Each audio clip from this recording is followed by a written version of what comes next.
Welcome to my Advanced Database Management System course.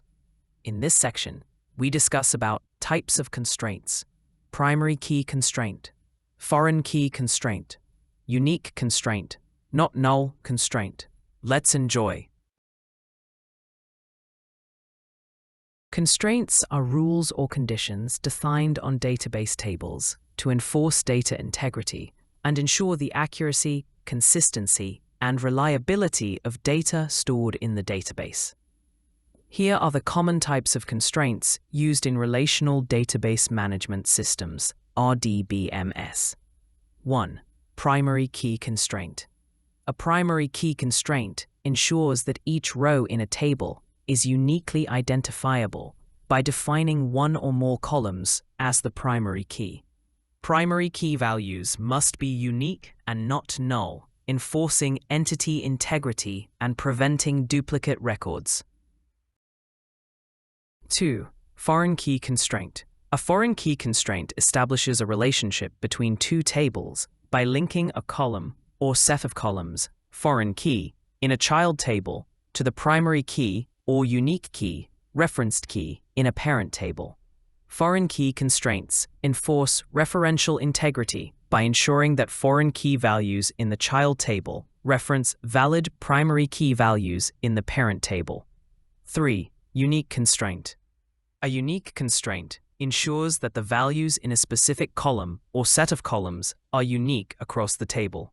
Unlike primary key constraints, unique constraints allow null values, but if a column is marked as unique, only one row can have a null value in that column.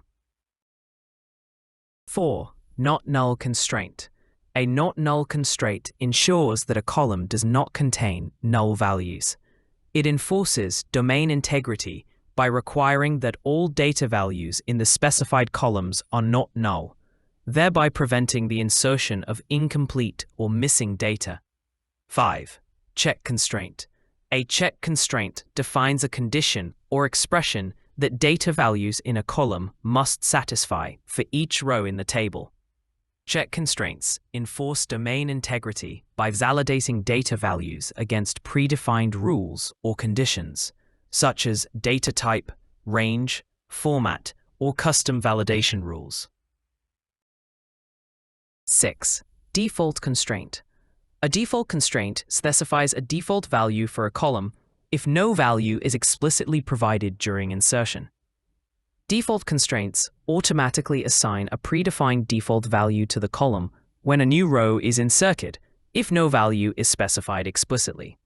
7. Composite constraint. A composite constraint involves multiple columns and defines a set of conditions that must be met by the combined values of these columns. Composite constraints can include combinations of primary key, unique, foreign key, not null, and check constraints on multiple columns. 8. Cascade constraints. Cascade constraints define the actions to perform on related rows in child tables when a primary key or foreign key value in the parent table is modified or deleted. Cascade actions include cascade, automatically propagate changes, restrict, prevent changes, set null, set related foreign key values to null, and set default, set related foreign key values to default values.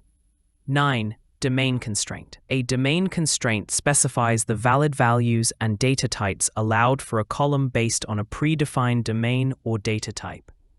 Domain constraints ensure that data values conform to specified data types, ranges, formats, or validation rules. 10. Inclusion constraint.